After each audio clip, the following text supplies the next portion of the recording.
우주적 관점에서 볼 때 인류는 문명의 씨앗으로 존재합니다. 문명 세계는 활짝 열린 세상이고 당연히 가야 할 길입니다. 인류는 잡지 못했던 절호의 기회와 감수했던 모든 위험과 맞닥뜨려야 했던 숱한 도전이 인류를 더욱 강하게 만들었습니다. 가이사르 암살과 예수 십자가 처형은 문명시대 여명기 먹구름이었다는 혼란스러운 시국 상황에서 논해되어야 합니다.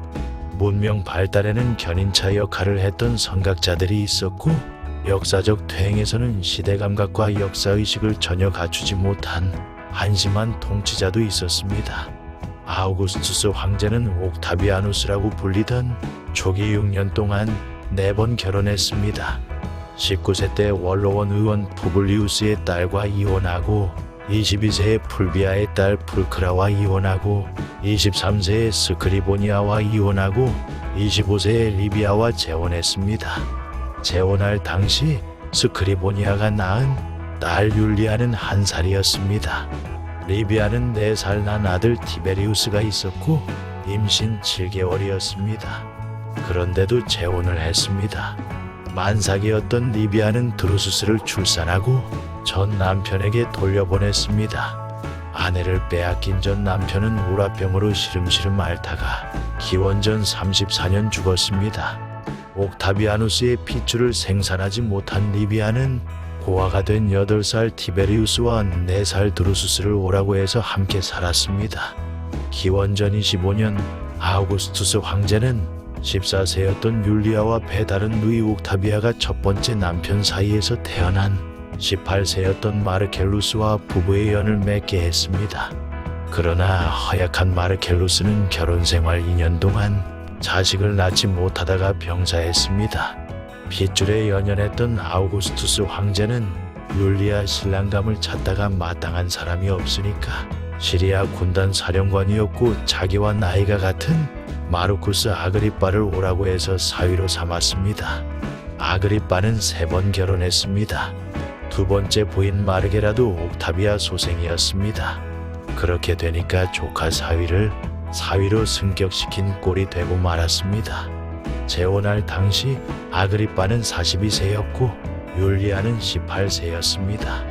나이 차이가 24년이나 되는데도 결혼생활 9년 동안의 가이우스, 소율리아, 루키우스, 위프사니아 아그리피나, 포스투무스 5자녀를 낳았습니다. 기원전 19년 23세였던 티베리우스도 마르쿠스 아그리빠 딸 빕사니아와 결혼을 하고 아들 카스토르가 있었습니다. 그런데 기원전 12년 아그리빠가 병사하니까 아우구스투스 황제가 티베리우스에게 빕사니아와 이혼하고 율리아와 재혼하라고 했습니다. 졸지에 장인의 딸과 이혼하고 장인의 여자를 새 부인으로 맡게 된 티베리우스는 수치와 당혹감을 감출 수 없었습니다. 그래서 율리아와 초야도 치르지 않고 외지로 놔두면서 남남처럼 지냈습니다. 이때부터 아우구스투스 황제는 티베리우스를 탐탐치 않게 여기기 시작했습니다. 안토니아는 옥타비아와 두 번째 남편 마르쿠스 안토니우스 사이에서 태어났습니다. 기원전 34년 안토니우스는 악티움 해전에서 패배하고 옥타비아누스에게 기만당한 것이 너무 억울해서 알렉산드리아에서 자살했습니다. 그렇게 되니까 기원전 33년에 태어난 안토니아는 부친의 얼굴을 보지 못한 유복자였습니다. 아우구스투스 황제는 라인강 훨씬 더 북쪽에 위치한 엘베 강과 도나우 강을 잇는 영토 확장 계획을 세우고 그 당시 22세였던 드루수스를 라인강 방위사령관으로 26세였던 티베리우스는 도나우 강 방위사령관으로 임명했습니다.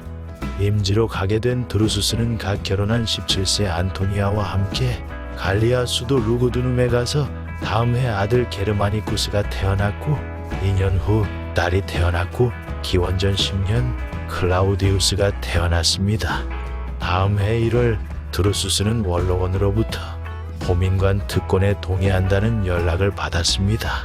아우구스투스 황제는 그동안 미루어 오던 후계자를 확정지었습니다.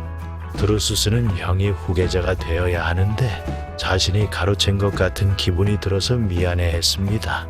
티베리우스는 전령을 보내 축하한다면서 애초부터 자기는 후계자가 될 생각이 없었다면서 형제간의 다정한 모습을 보여주었습니다.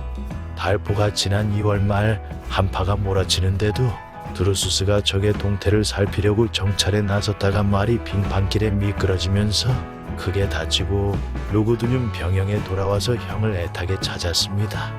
이탈리아 북부 알프스 산맥과 인접한 평야지대의 포강과 티치노 강이 합류하는 티키눔에 겨울 수경지에 있던 티베리우스가 한 걸음에 달려갔습니다. 드루수스는 부인 안토니아와 게르마니쿠스와 딸, 그리고 갓 태어난 클라우디우스를 부탁한다는 말을 남기고 숨을 거두었습니다. 티베리우스는 동생의 운구 행렬 선두에 서서 로마로 돌아올 때 안토니아는 슬픔에 정신이 없어서 젖먹이 클라우디우스를 유모에게 맡겼습니다. 추운 겨울 운구 행렬을 따라오던 유모의 실수로 갓난아이가 병에 얻어 하반신 마비가 왔습니다. 다행히 로마에 와서 병세가 호전되면서 클라우디우스는 다리를 절기는 해도 목발을 짚고 다닐 정도는 아니었습니다. 첼리오 언덕 본가에 도착한 안토니아는 그때부터 동방에서 유학 온 왕자들 교육과 숙식을 제공하기 시작했습니다. 티베리우스가 빕사니아가 낳은 카스토르를 데리고 와서 제수 씨에게 맡기고 율리아를 피하면서 친구 집을 전전하다가 우연히 원로원 의원 갈루스와 재혼한 빕사니아와 마주쳤습니다. 티베리우스를 발견한 빕사니아가 울면서 도망을 갔고 뒤따라간 티베리우스는 그녀를 찾지 못하고 눈물을 흘리면서 괴로워했습니다. 그 후 티베리우스는 모든 공직에서 손을 떼고 기원전 6년 로도스 섬에 가 있다가 서기 2년 로마로 돌아왔기 때문에 기원전 2년 율리아가 간통 사건으로 유배당한 사실을 까맣게 모르고 있었습니다. 율리아는 유배지로 떠나기 전 안토니아를 찾아와서 아이들을 맡기고 갔습니다. 그렇게 되니까 당시 8살이었던 클라우디우스와 가사도우미를 자청한 유대 여자 베레니케 자녀와 율리아의 자녀 티베리우스의 아들 카스토르, 유학 온 동방의 왕자들이 북새통을 이루며 첼리오 언덕은 항상 시끌벅적했습니다.